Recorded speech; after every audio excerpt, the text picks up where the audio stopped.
Be me, 27. Lifelong women's rights fighter. Run a women in tech meetup on weekends. Think I'm supportive. Always tell my younger brother, just be yourself.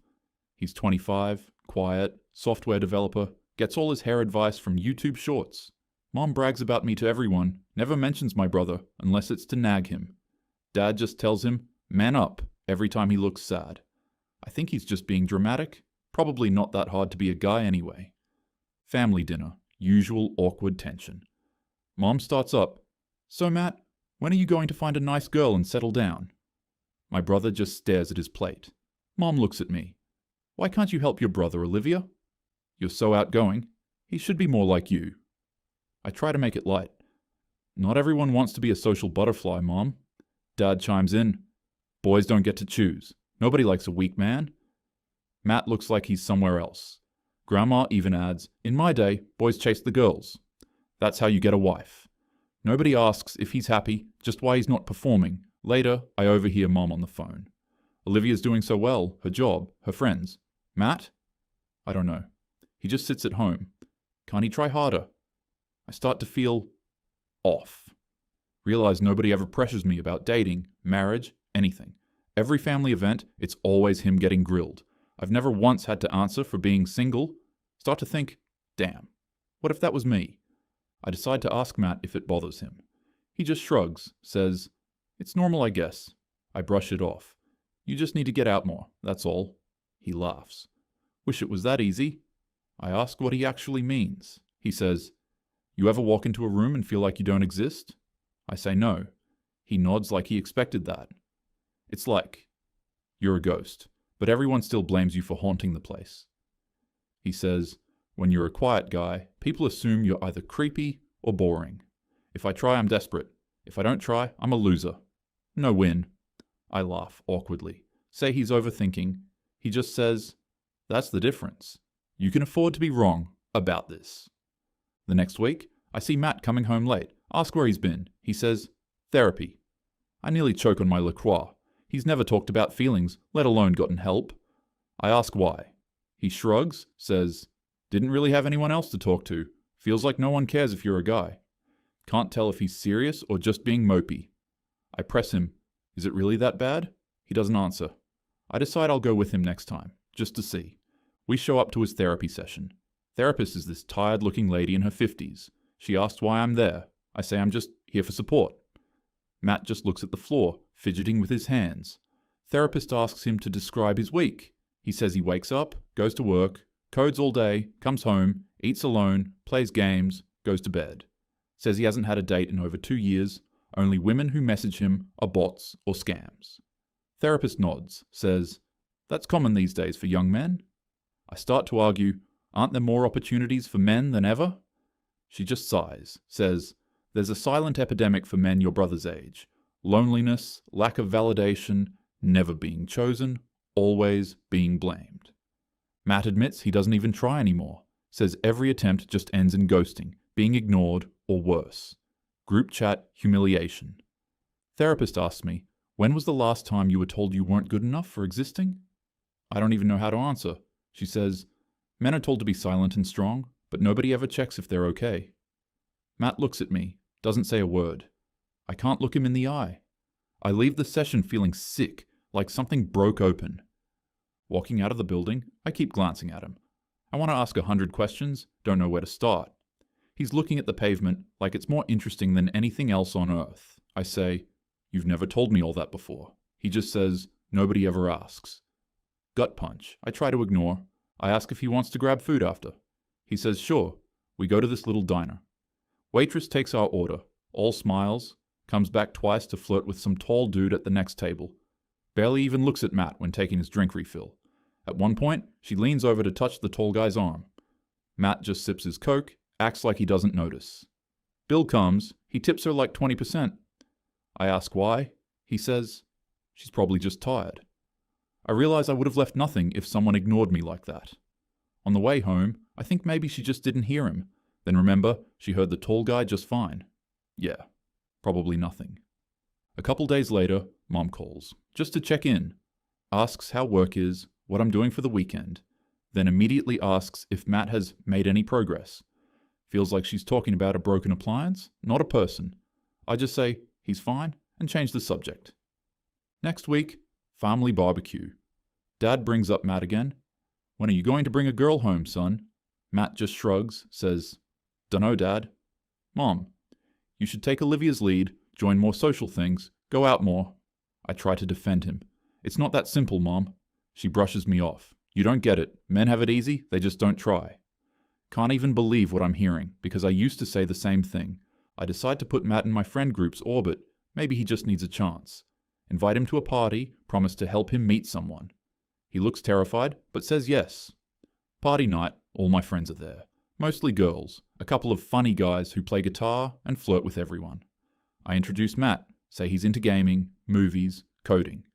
My friends all say, oh cool, but then instantly start chatting about their own dating drama. Matt sits in the kitchen, sipping a soda, checking his phone. Nobody asks him anything. One girl needs help with her car Bluetooth. Matt fixes it, she thanks him, walks off. Next hour, I see him help someone with their Wi-Fi.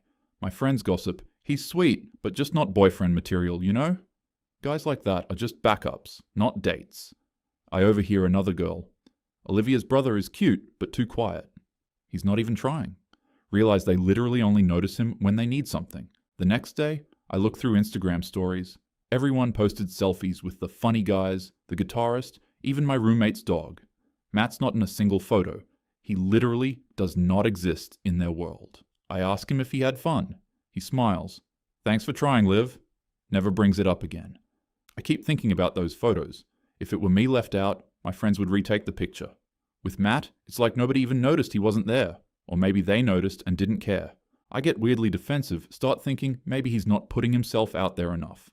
The week before, he actually gets a haircut, buys a new shirt, smells like cologne for the first time in ages, says, maybe this'll help. We stop at a store for snacks before the event. The cashier laughs at some joke from the guy behind us. Matt tries a small joke too, nothing crazy. The cashier doesn't even react, just scans the items. The guy behind us makes another joke, and she's practically giggling. I feel a small pang, but don't say anything. He just mutters, guess mine wasn't funny? I see an ad for speed dating and tell him, just be yourself, it'll be fun, maybe you'll meet someone real. He's reluctant, but goes with me. Event night, big city bar, dim lighting, smells like cheap perfume and spilled beer. Women in groups of 2, guys scattered like they wandered in by accident. A few tall dudes in Patagonia vests laughing loud. The rest look like they just want to go home. I get attention just for showing up. One guy buys me a drink before I even sit down. Meanwhile, Matt takes his seat at table 4. The first girl glances at him, checks her phone before he finishes his first sentence. The second girl smiles politely, sips her wine, eyes already scanning the room. The third one asks if he likes hiking. He says, not really. She says, oh, and goes quiet. I watch him force a smile each time the bell rings to switch partners. I overhear some women chatting in the break. That guy in the blue shirt, he's okay, but more forgettable than anything. I realize they're talking about Matt. Every guy getting numbers is loud, funny, a little cocky. Everyone else, including Matt, might as well be invisible.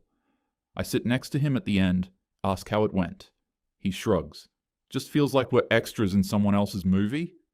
I realize for the first time, he's not exaggerating. I couldn't handle being ignored like that all night. I tell myself, maybe the women there just weren't his type. Besides, I wouldn't date half those guys either. Yeah, not a big deal. I tell myself, maybe he just needs a different crowd. Start thinking of all the couples I know who just met by chance. Convince myself he's one random event away from a girlfriend. Tell him, you just haven't met the right girl yet. He says, you sound like Mom. I laugh it off. Say, yeah, but I'm the nice version. Truth is, I don't want to believe it's really this bad, because if it is, then I've been blind for years. A few days later, we're at the grocery store. An older lady is struggling to grab something from the top shelf. Matt walks over, grabs it for her, hands it to her with a smile. She says thanks, but then her daughter shows up. The daughter sees the cart, thanks the guy walking past us instead. That guy didn't even help. Matt just says, no worries, and walks off. I'm frozen, because I'd have corrected her instantly if it were me. I realize this isn't even dating related. This is just life. Maybe the daughter just assumed, but still, if that was me, I'd have corrected it without thinking. Weird how he didn't even flinch. Driving home, Matt's quiet. Finally says, "You ever feel like you're just background noise?" I say no, but don't want to admit it's because I never have to be. I remember what the therapist said. "You don't know how good you have it, Olivia." A couple days later, I stop by Matt's office to grab lunch. He's in a small meeting room with a few co-workers. I sit in the back, scrolling my phone. He gives this solid idea about a project, explains it clearly.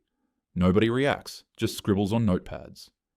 10 minutes later, a louder guy repeats almost the exact same thing. Everyone's suddenly nodding, saying, "That's a great direction." Matt just sips his coffee, keeps typing. Meeting ends, and a girl from another department pops in asking Matt to fix her computer. He spends 5 minutes sorting it out. She smiles and says, "You're a lifesaver." But she's looking at another guy walking past. Matt just smiles and shrugs like it's normal. It hits me that he's invisible even in places he's good at. The next week, Matt gets a message from Mom. "Why can't you be more like your sister?" He just laughs, shows it to me, says, "It's fine, I'm used to it." For some reason, it hits me hard. I try to imagine if I was told every day that I was failing just for existing. I realize I'd break. A few days later, I hear Matt's friends are all single too. I invite them over for game night, want to see what they're like. They're all nice, polite, kind of shy. They talk about video games, movies, gym memes. Not one tries to flirt. Not one tries to shoot their shot with my friends. Tessa jokes, "Why are they all so boring now?" No fun banter, no confidence. Alicia adds, "It's like men forgot how to chase women." I almost defend them, then stop myself. Realize they're just tired. After everyone leaves, Matt says, "Nobody wants to be the joke. It's easier not to try than to risk being laughed at." I think about all the times I roasted a guy for sending a cringe message, screenshotting DMs to the group chat. I wonder if I ever did it to someone like Matt. Matt admits he doesn't even use dating apps anymore. Says, "Why bother? Just get left on red, or worse, ghosted after one reply." Says some guys just check out now. At least you don't get judged or posted for laughs. Bree and Alicia clown this. "That's pathetic. Men are so weak now." I start to argue, then remember the therapist's words. Maybe you'd do the same if it happened to you. I ask Matt why he keeps trying, even when it never works out. He shrugs. "Hope, I guess. Everyone tells you to try, but you get nothing back. Just easier to not bother after a while." He asks me, "When's the last time you took a risk and got humiliated for it?" I can't answer, because I never have. Weeks go by.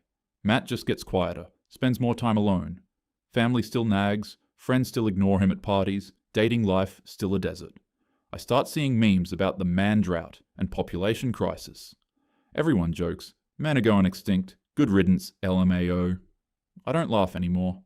I read articles about birth rates dropping, men checking out, women panicking about no good men left. I try to talk to my friends about it. They just laugh. Bree says, "Whatever. Men just need to step up." Alicia, "Once women are in charge, the world will be better anyway." Tessa, "You'd never survive as a man, Liv." We have it bad, but at least we get to be seen. I can't even argue. Later that week, Matt's therapist calls to check in. Says he's missing appointments, worried he's isolating. Mom says, "Boys don't need therapy, they just need to work harder." I snap. "That's not how it works, Mom." She looks shocked. Whose side are you on? I realize for the first time, I'm on Matt's side. That night, I end up in the kitchen with Mom while she makes tea. I say, "I think dating's a lot harder for guys now." She laughs. "Please, men have been chasing women forever. It's in their nature." I say, "Yeah, but now they're judged for even trying." Mom shrugs. "Only if they're not the right man. The right one never struggles." For a second, I almost argue. Then I think, maybe she's right. Maybe Matt's just not trying hard enough. Or maybe he's just not the right kind of man. I feel gross thinking it, but it's easier than believing the whole system's broken. The weekend rolls around. I go out for drinks with my girlfriends. Matt's not there, just us girls catching up. Conversation turns to dating, as it always does.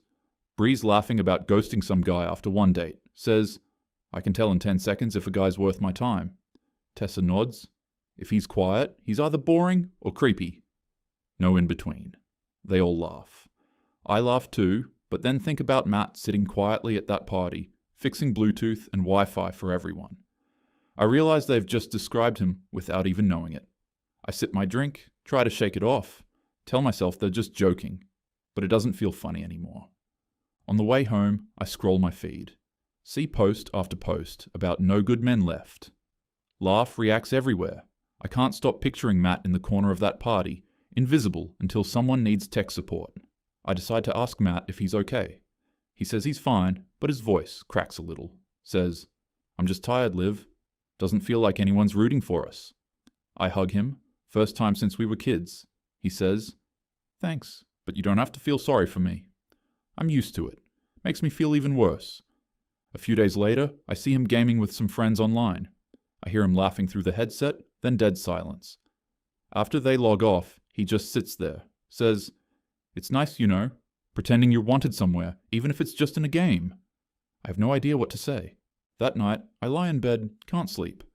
Try to imagine being a man for a week, getting ignored, mocked, told to man up, shamed for trying, invisible when you're vulnerable, disposable when you're not useful. I realize I'd break within days. I get up, write in my journal, "If I had to live 1 month as a man, I'd rather die." Not even being dramatic.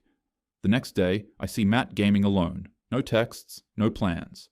I think about all the girls who say, "Men have it easy." I know they'd never survive it either. I end up texting Tessa. "I don't think I could do it. I think men have it worse than we know." She leaves me on red. Yeah, should have known. Anyway, next family dinner, Mum starts. "So Olivia, when are you settling down?" "First time ever," I say. "Maybe I'll just go solo for life. Seems easier." Matt smiles for the first time in months. The feeling when you realize you've had it easy your whole life. Wouldn't last a day as a man. Not even one. That's why they suck. Lol. God's least favorite creations. I guess respect finally goes both ways. It's weird, but I'm proud of my brother for surviving in a world that wants him invisible. Maybe next time someone says, "Men have it easy," I'll actually speak up. Maybe the main problem is they don't try hard enough.